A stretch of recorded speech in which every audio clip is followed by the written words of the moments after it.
What's up, everybody? It's Caleb. I might have talked about this before. I was sick the other week, but I got this like poofy jacket, and it's a lot of fun. It has colors on it. I got it at Value Village, which is like a consignment store, and it was really cheap, and I like the colors on it. And I realized I only have like black jackets because I'm a cool guy, so I decided to add some color to my life, and it'll distract you from the fact that I'm wearing a tank top because of how cool it is. And you should get one. And if you're in World of Warcraft, you can get a piece of armor. Something that happened to me the other night is I just every so often before I go to bed, I'll like think about something that's like too scary, and then I'll not be able to fall asleep because I like scared myself from one of my own thoughts.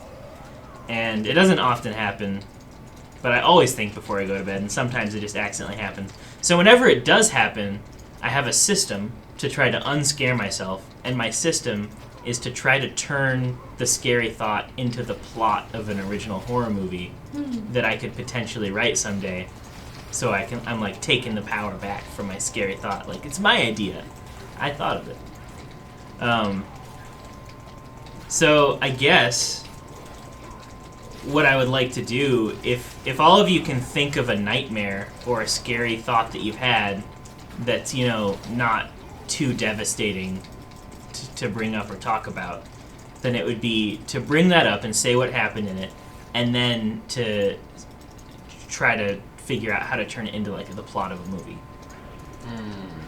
You need it to be something that's scary? Yeah, something that legitimately scared you. What about annoyed? Would you accept annoyed? I'm looking for fear here. Okay. Turning fear into cold hard cash. My scary thought was I was on the bus with my dad, and I was just like, what if everybody else on this bus just like attacked me right now? Like, what if everybody was in on it, and it was all this like big, like they were like tricking me to get on the bus so that they could all attack me at the same time. Wow. And like every so often in my childhood, like when I would get on an airplane, I would wonder that, like, what if everybody else on this airplane is like, you know, on my tail or whatever.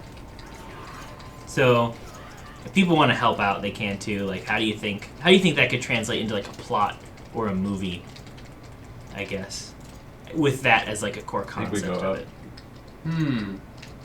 Thinking like maybe there's like, it's like a werewolf thing, and like every full moon for one night the whole rest of the world is out to get you, but then the rest of the month they're all normal in themselves again. Do you know, and you know, okay. So it's like for that one night of the month you have to be like on the run or like hiding from everyone or something. One night of the month? Yeah, like one night of every month. Let us say the rest of the world attacks you. You do not know what night of the month that's going to be. Ooh, yeah, okay. Even scary. To add to the paranoia. Does that mean that you could potentially experience back-to-back nights? But then you wouldn't have one for 60 days. If it was, well, it's always going to be within the calendar month. That's what I mean. Yeah, so it could be the last night and the first night. Which would mean that you would be then safe for at least 30 days. Right. At least. 30 days of calmness. Yeah, so you could just, I would imagine that, like, the protagonist of this movie or whatever, would, like, have a procedure where, like, every night they would, like, lock themselves in, like, a really safe bedroom or something. Or, like, they would have several hidden bedrooms. And, that was, like, a pretty big bonus objective. That was 95. Nice. Justified paranoia. So, yeah, like... That's what the name of the movie is. Right.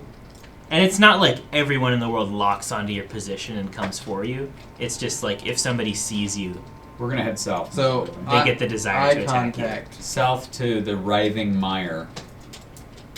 Maybe what would be scary about the movie would be, like, they're in one situation where, like, they can't lock themselves in their room, so, like, they have to, like, abandon their procedure, and they're just, like, running through the streets. And no one believes you when you tell them that this happens. Right, yeah, for sure. And also, everyone will come after you, no matter who they are. Yeah, exactly. So, they have no recollection of coming after you either. Mm-hmm. In one of the fantasy books that I a series that I read, there's this incident that happens where the heroes find a town, and in the town, the town has been cursed, and every night they all basically like brawl and kill each other. Mm-hmm.